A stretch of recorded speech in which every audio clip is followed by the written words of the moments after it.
Hey again everyone, and welcome back to the channel for another showcase special. And if you're not familiar with these, basically these are going to be top videos spanning a wide range of topics, from looking at a line that I've completed to just doing some comparisons. And today I wanted to do a quick comparison of the new Hot Toys Daredevil from She-Hulk, not just against the original release, but also against the Soosoo Toys Matt Murdock.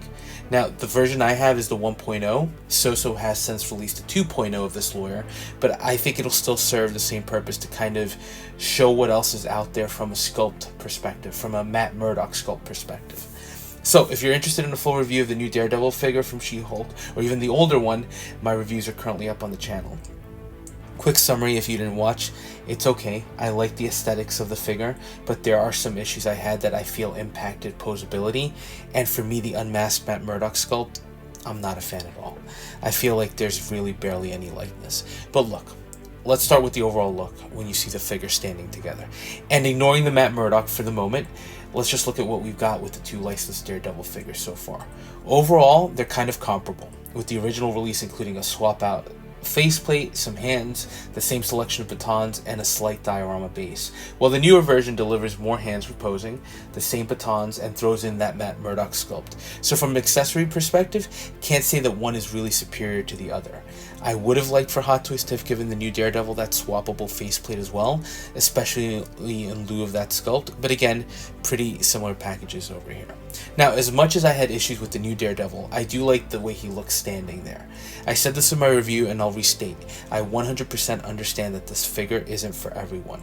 The red is more of a maroon color and the yellow is a mustardy shade, but I personally like how it really looks, but I do understand how it can be jarring to some. And the other thing that stands out to me, and it's a slight change from the original, but a good one, the proportions on the new body are just a little better. And I know some might think it a negative, but the suit is also slightly baggier, which does help with posability, especially when compared to that original, again, where posability was seriously hindered by the suit, which Hot Toys had made a little bit more form-fitting at the time. So I do think that's a positive update overall. A character like Daredevil is highly athletic and should have that posability, so nice to see Hot Toys thinking about that, and hopefully it'll carry on to any future release we get. So first up in the comparison, the mask sculpts. So first, the key difference. The lower faceplate on the newer version has a much more accurate and realistic looking skin tone, and the facial hair detail is better. And it looks a little different because the lower portion of the cowl, at least the fabric portion, has been updated a little. But the helmet itself, and I'm not going to knock Hot Toys for this because I think they got it right, but it's more of a Marvel decision, is that they basically look the same.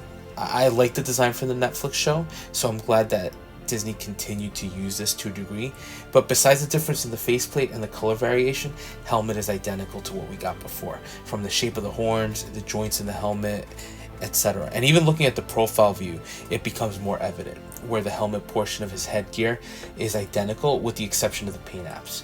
Where you have the first noticeable difference is with the added fabric around the jaw, with the silver and yellow wrapping down to his neck. I actually do think that gives the mask a better look overall, but that's really the only difference. From the back you can see the same overall patterns and line work, so not a huge difference here. And again, the biggest change is the evolution of the faceplate. The new one just naturally has a more realistic feel to it given the updated paint apps. Now looking at the suit, again, proportions. I had to say that the new one just feels a little bit better. The original was slim and the suit was form-fitting, but the new one, at least to me, feels a little bit better, although again the suit is a bit looser on the guy.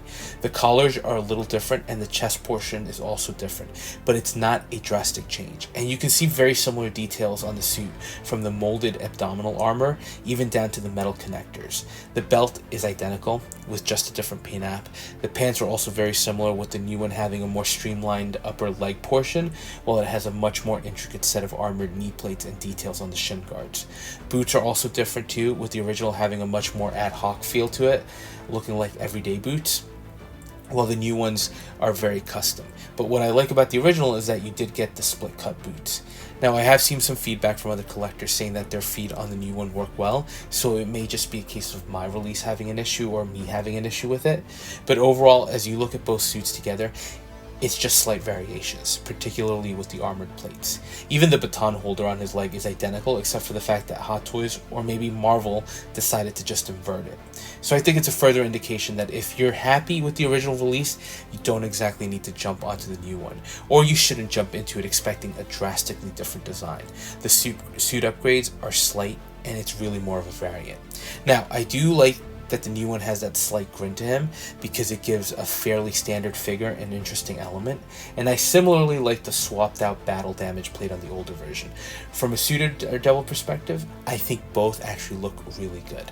Now, I do want to look at the sculpt quickly, and I'm going to compare against the Soosoo Toys Lawyer, and not the remake, which has a number of improvements, but we're going to be looking at the 1.0 version.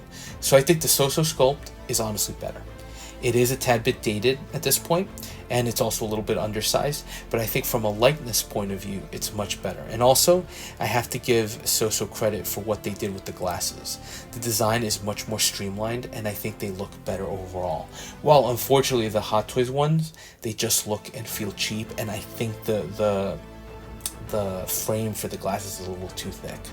Without the glasses, the other surprising thing to me is, well, first of all, the Soosoo version does seem a bit cross-eyed.